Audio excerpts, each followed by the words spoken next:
menempuh perjalanan hidup, telah banyak kulihat dan alami,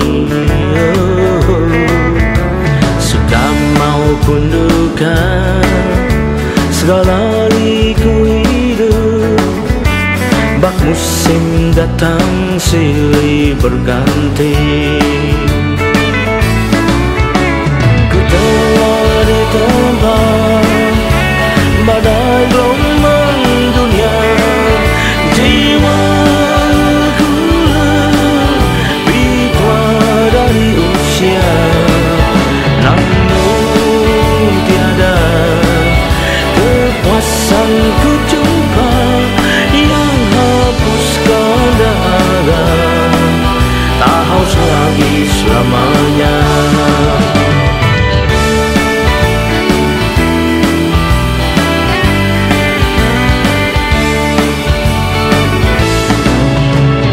Tetap hatiku ku ikrarkan sendu untuk cari kesenangan selagi ku mampu, seakan berlomba dengan saat dan waktu, semasih ada kesempatanku.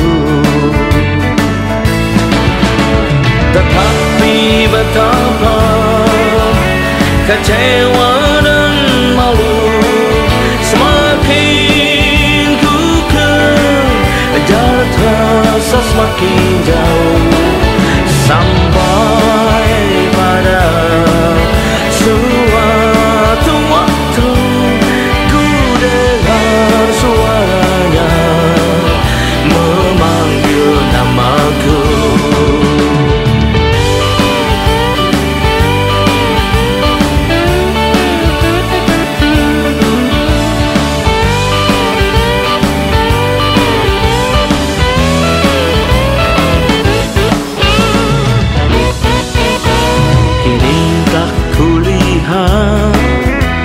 Mentari hidupku, harap dan citaku mekar tumbuh jauh di dalam Tuhanku. Ku dapat sentosa damai sukacita dari sorga. Dialah air hidup yang puaskan jiwaku, yang minum takkan haus lagi selamanya. Dialah jalan bagiku ke surga, Dia juga kebenaran dan hidup bagiku. Dialah air hidup yang puaskan jiwaku, yang minum takkan haus lagi selamanya. Dialah jalan bagiku ke surga, Dia juga kebenaran dan hidup bagiku. Dia juga kebenaran dan hidup bagiku. Dia juga kebenaran dan hidup bagiku.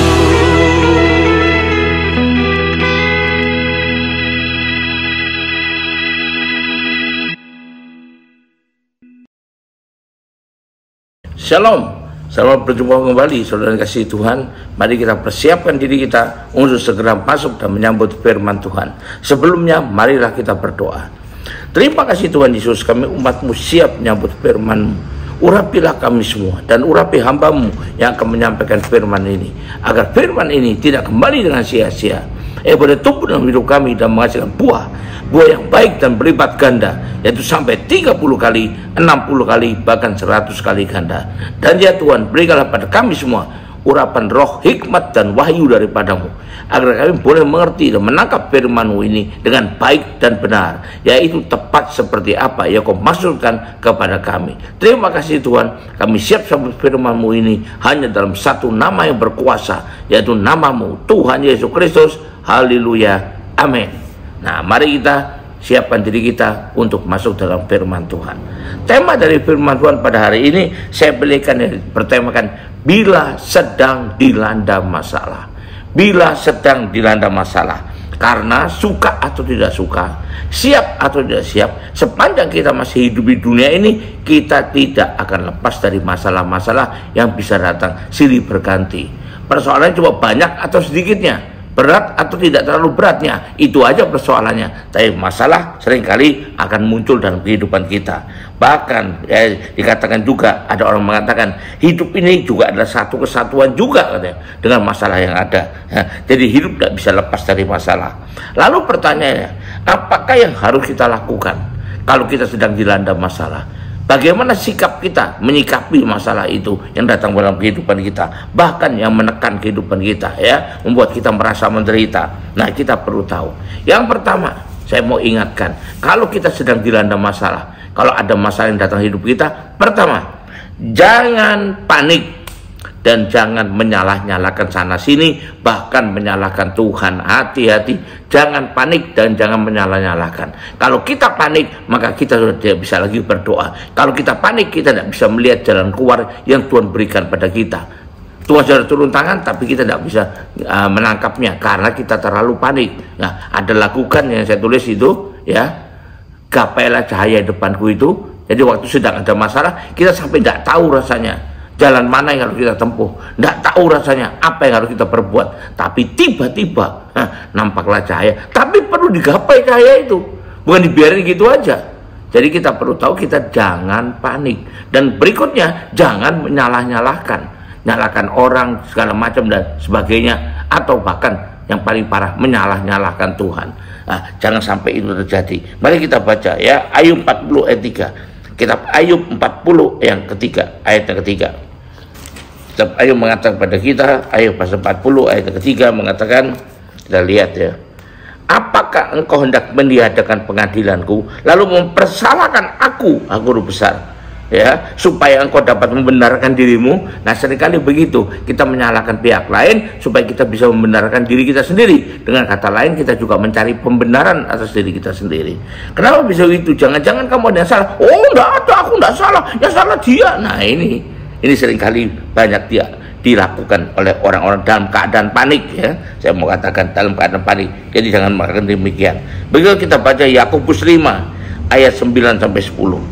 Yakobus 5 ayat 9 sampai 10. Saudara-saudara, janganlah kamu bersungut-sungut dan saling mempersalahkan, supaya kamu jangan dihukum. Sesungguhnya hakim telah berdiri di gerbang pintu. Kalau kita saling mempersalahkan, terus nyalakan orang lain, jangan-jangan kita bukan ditolong, malah dihukum, ya. Makin berat lagi terjadi pada diri kita, ya. Ini kata firman Tuhan. Kita baca lagi 2 Tesalonika 2 ayat 2. 2 Tesalonika 2 ayat 2. Dikatakan di sini, supaya kamu jangan lekas bingung dan gelisah.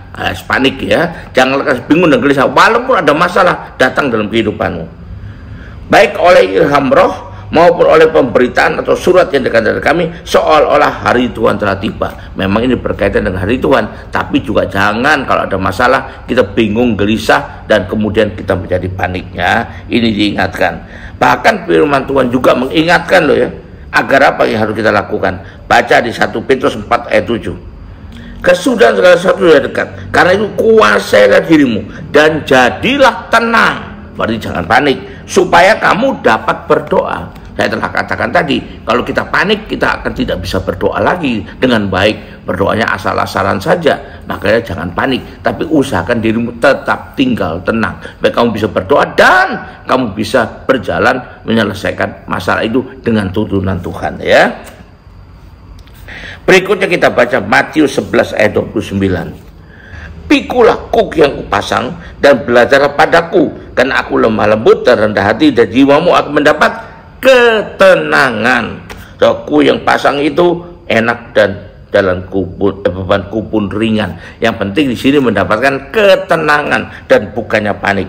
Karena itu dalam menghadapi masalah sangat diperlukan untuk kita bisa tenang, supaya kita bisa tetap berdoa dan bisa berpikir dengan jernih. Tenangkanlah jiwa kita melalui ajaran-ajaran firman Tuhan yang telah mengajarkan kepada kita bahwa Allah itu dahsyat dan tidak pernah mengecewakan kita. Karena itu nggak perlu kita panik begitu saja ya, apalagi menyalahkan bahkan nyalakan Tuhan. Mari kita baca lagi ya untuk poin ini, Roma 5 ayat 5. Dan pengharapan tidak mengecewakan, tidak akan menyewa kita harus berharap pada Allah, kan Allah itu dahsyat ya. Oh, karena kasih Allah telah dicurahkan dalam hati kita oleh Roh Kudus yang telah dikaruniakan kepada kita. Kita baca lagi di Mazmur 66 ayat 3 dan 5. Katakanlah kepada Allah, berapa dahsyat segala pekerjaanmu. Nah, kita tahu Allah itu dahsyat. Oleh sebab kekuatanmu yang besar, musuhmu tunduk menjilat kepadamu ya. Ayat 5, pergilah dan lihatlah pekerjaan-pekerjaan Allah. Ia dahsyat dalam perbuatannya terhadap manusia, termasuk buat kita juga. Jadi yang pertama adalah jangan panik dan jangan menyalah-nyalakan. Maaf. Yang kedua, kita harus tetap fokusnya kepada Tuhan. Fokus hidup kita kepada Tuhan, bukan kepada masalahnya ya. Kalau kita fokus pada masalah, kita makin gak karuan. Fokuslah kepada Tuhan ya. 1 Korintus 7 ayat 32 sampai 34 mengatakan, aku ingin supaya kamu hidup tanpa kekhawatiran ya. Orang yang tidak beristri musahkan perhatiannya pada perkara Tuhan. Jadi fokusnya kepada Tuhan. Bagaimana Tuhan berkenan kepadanya. Tapi 33, orang yang beristri memusatkan perhatian pada perkara duniawi, bagaimana dapat menyenangkan istrinya. Jadi tergantung pada kemana fokus kita, kepada Tuhan atau kepada masalahnya ya. Jangan keliru. Dan berikutnya kita baca di 1 Petrus 1 ayat 21. Surat Petrus yang pertama. Oleh dialah kamu percaya kepada Allah, yang telah membangkitkan dia dari antara orang mati, dan yang telah memuliakannya, sehingga imanmu dan pengharapanmu tertuju kepada Allah. Fokuskan iman kita, fokuskan iman pengharapan kita, tujukan semua kepada Allah. Itu kejahatannya firman Tuhan. Kenapa harus begitu? Supaya iman kita tidak tergerus oleh masalah itu ya. Kalau kita hanya berfokus pada masalah, seringkali iman kita bisa tergerus, makin rontok, akhirnya seperti tidak akan beriman, dan itu akan sangat merugikan kita. Jadi sekali lagi, jangan fokus pada masalahnya, fokuslah kepada Tuhan, konsentrasi kepada Tuhan, seperti pada Petrus. Kita lihat pada waktu Petrus fokus pada Tuhan, dia bisa berjalan di atas air. Waktu dia mulai melihat kepada air di bawahnya, kepada angin-angin yang di sekelilingnya, maka dia mulai takut dan mulai tenggelam. Itu menggerus imannya. Maka Tuhan bilang, hai kamu orang yang kurang percaya. Nah ini ya, kita harus tahu. Yang ketiga, apa yang harus kita ambil sebagai sikap kita? Bukalah hati dan minta pewahyuan dari Tuhan. Apa ini sebenarnya terjadi melalui peristiwa ini, melalui masalah ini? Apa yang Tuhan inginkan kita tahu dan kita lakukan. Seringkali melalui satu peristiwa atau masalah, Tuhan ingin melakukan sesuatu, atau ingin kita yang melakukan sesuatu, atau ingin memberitahu pada kita ada sesuatu dalam diri kita. Nah itu harus kita buka hati. Jangan hanya berpusat pada masalahnya saja. Jadi buka hati kita, bersiap untuk menerima pewahyuan Tuhan melalui masalah yang datang pada hidup kita itu ya. Nah 2 Tawarik 7 ayat 14, mari kita lihat, kita baca 2 Tawarik 7 ayat 14. Ini intinya saya tulis sebagai lagu ya. 2 Tawarik 7 ayat 14 ini katakan ya. Atau mulai ayat 12. Kemudian Tuhan menampakkan diri kepada Salomo pada malam hari dan berfirman kepadanya, telah ku dengar doamu dan kupilih tempat ini bagiku sebagai rumah persembahan. Nah ini ayat 13. Bila mana aku menutup langit sehingga tidak ada hujan, artinya tanaman-tanaman sukar untuk tumbuh. Ini kan masalah ya, dilanda masalah juga. Tapi apa dibalik itu? Apa maksudnya di sana? Dan dikatakan Tuhan, bila mana aku nyuruh belalang makan habis hasil bumi, tidak ada hasil sama sekali, kelaparan pun terjadi. Ini masalah juga yang melanda. Maka dibalik itu ada apa? Maksud Tuhan apa ya? Dan bahkan bila mana aku melepaskan penyakit sampar dari umatku, sehingga banyak yang meninggal karena itu misalnya ya. Nah ini maksud Tuhan. ayat 14. Dan umatku yang atasnya namaku disebut merendahkan diri. Tuhan ingin mereka merendahkan diri, lalu berbalik dari jalan-jalan yang jahat, maka aku akan mendengar dari sorga dan mengampuni dosa mereka serta memulihkan negeri mereka. Ya, ini itu maksud Tuhan. Berbalik, merendahkan diri, berdoa dan mencari wajahku, minta ampun sama Tuhan, berbalik dari yang jahat. Itu maksud Tuhan melalui masalah ini. Jadi bukan cuma masalahnya saja, tapi apa maksud Tuhan di balik masalah yang terjadi ini. Kok Tuhan biarkan, kok Tuhan izinkan. Itu kita perlu buka hati, ingin tahu. Bukan cuma, ya Tuhan, kenapa Tuhan kejam? Itu keliru sekali ya. Kita harus tahu. Bila ada masalah datang, saya ulang lagi, jangan langsung, saya cahayatkan, jangan langsung cepat-cepat berusaha menyelesaikannya dengan kekuatan kita sendiri, dengan kepandaian kita sendiri, dengan kebisaan kita sendiri, dengan apa yang ada pada kita. Jangan dulu, tapi berdiam dirilah agar Tuhan singkapkan melalui doa ya apa yang di belakang semuanya itu. Kalau ternyata ada kesalahan, seperti di bangsa Israel ada kesalahan nih, maka perlu merendahkan diri, bertobat dan berbalik, sadar. Maka ini yang perlu menjadi pusat perhatian kita untuk bisa mengikuti apa yang dikehendaki oleh Tuhan. Karena ada begitu, maka masalahnya bisa selesai. Kalau kita tidak mengikuti apa yang dikehendaki Tuhan melalui masalah itu, bahkan seakan-akan masalah itu gak akan selesai. Terus menimpa kita aja, terus menimpa kita aja, bertahun-tahun masalah terus ya, masalah, mengeluh terus. Kenapa begitu? Nah, itu perlu kita buka hati. Bukan cuma Tuhan tolong saya, Tuhan tolong saya. Loh, kalau Tuhan punya maksud dan kita tidak melakukannya, kita tidak mau mencari maksud Tuhan, tidak mau melakukannya, sampai kapanpun minta tolong, ya nggak ditolong-tolong Tuhan. Atau sampai kapanpun kalaupun ditolong, masalah yang lain datang lagi, masalah yang datang lagi, silih berganti, tidak ada habis-habisnya. Nah, itu yang perlu kita pelajari. Cukup banyak yang begini, saya amati cukup banyak. Kalau saya ketemu dengan seorang yang selalu mengeluh, dan ada habisnya. Kenapa ya? Saya bertanya sama Tuhan, ada apa ini di balik ini Tuhan? Apa maksudmu? Harusnya yang bersangkutan sendiri datang pada Tuhan, berdoa dengan sungguh-sungguh dan bertanya, apa maksud Tuhan di balik semua ini? Supaya kalau ada sesuatu harus kita lakukan yang Tuhan ingin kita lakukan, kita bersedia untuk melakukannya. Dengan demikian masalah selesai. Dengan aku akan mengampuni dosa mereka, mendengarkan doa mereka, dan memulihkan negeri mereka, kata 2 Tarik 7. Jadi hidup kita dipulihkan, tidak ada lagi masalah. Bukan tidak ada sama sekali ya, tapi masalah yang bersilih berganti menimpa itu terhenti. Ya, kita bisa menikmati ketenangan paling tidak untuk sementara waktu ya, sampai ada hal yang lain lagi. Ini yang ketiga. Maka ini tolong diperhatikan karena ini cukup banyak terjadi. Bukan sedikit orang yang datang dan selalu mengeluh. Kenapa kok tidak selesai? Aneh juga kelihatannya. Memang hidup ini ada masalah, tapi masa tidak pernah selesai? Masalah demi masalah. Didoakan, selesai, kemudian masalah lagi. Dalam waktu sangat singkat, masalah lagi. Loh, kok bisa begitu? Nah, ini kan kita punya Tuhan. Kenapa? Itu yang harus kita cari. Kita buka hati kita, punya keinginan untuk mengetahui itu apa Tuhan sebetulnya. Atau bahkan apa salah saya, apa kurang saya, masa akan ikuti. Nah, itu supaya Tuhan pulihkan keadaan kita, Tuhan pulihkan negeri kita, salah satunya. Yang keempat, haruslah kita tetap beriman kepadanya dan sabar menantikan pertolongannya tiba pada kita. Beriman tapi kalau nggak sabar, imannya hilang juga. Saya beriman tapi saya maunya sekarang juga selesai.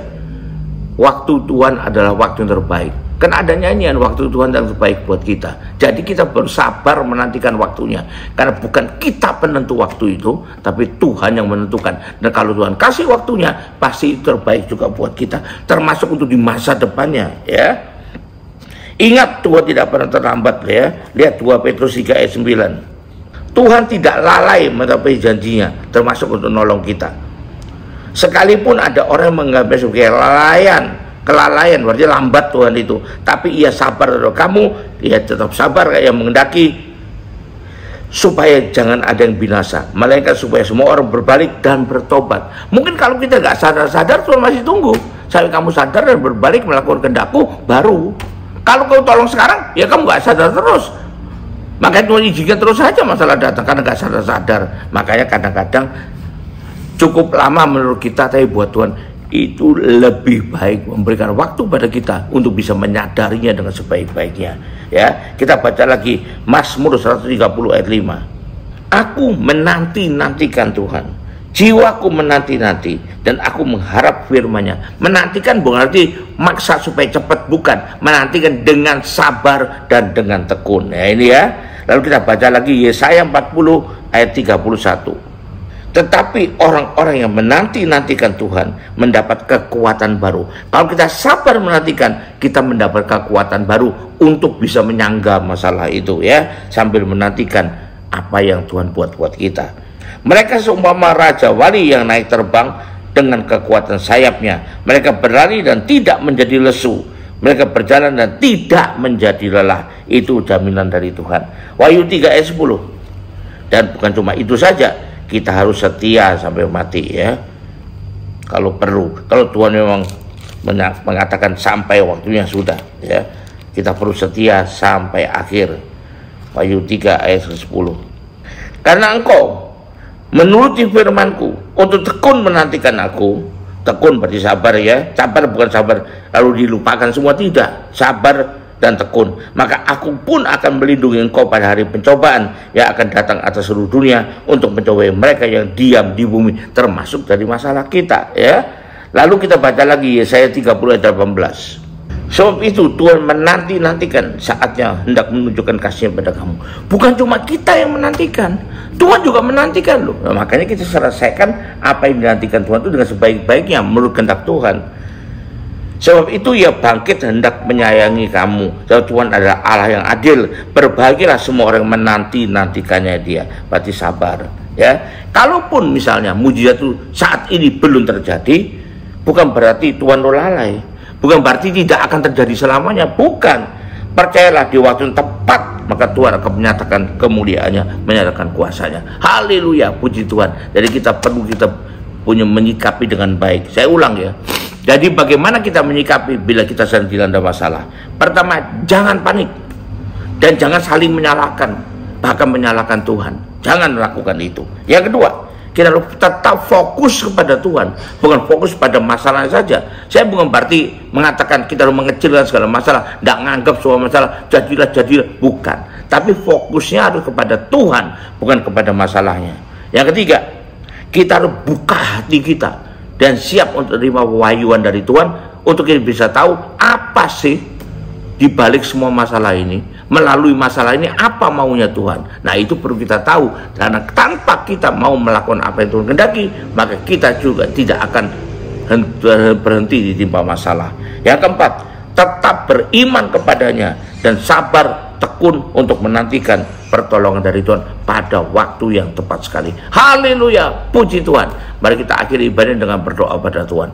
Terima kasih Tuhan. Oh Tuhan, tolong kami Tuhan, sadarkan kami. Roh Kudus tolong kami, jamah Tuhan pikiran dan perasaan kami, agar pada waktu masalah dalam kehidupan kami boleh bertindak dengan benar sesuai dengan keinginan-Mu, sesuai dengan apa yang diajarkan firman Tuhan. Terima kasih Tuhan. Roh Kudus urapi kami, Roh Kudus pimpin kami menjalani, menempuh semua masalah kalaupun ada lagi percaya. Tapi Tuhan, hindarkanlah kami dari masalah-masalah itu, ya. Terima kasih Tuhan. Di dalam nama Yesus kami berdoa. Haleluya, amin. Mari angkat dua tanganmu dan terima berkat Tuhan.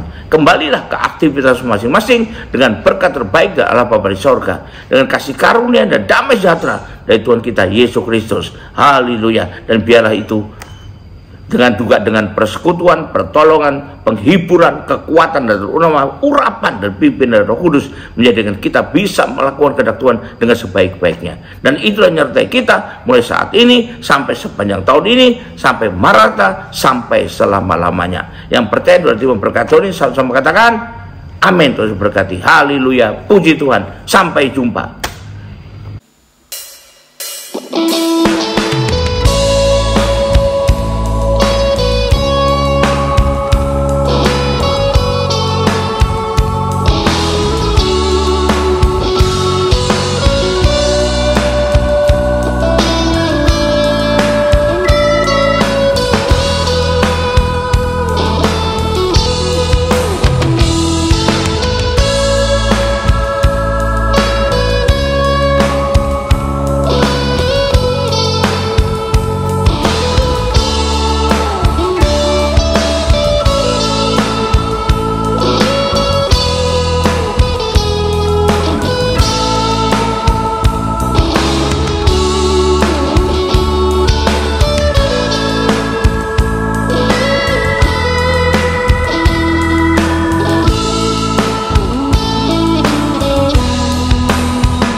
untuk melangkah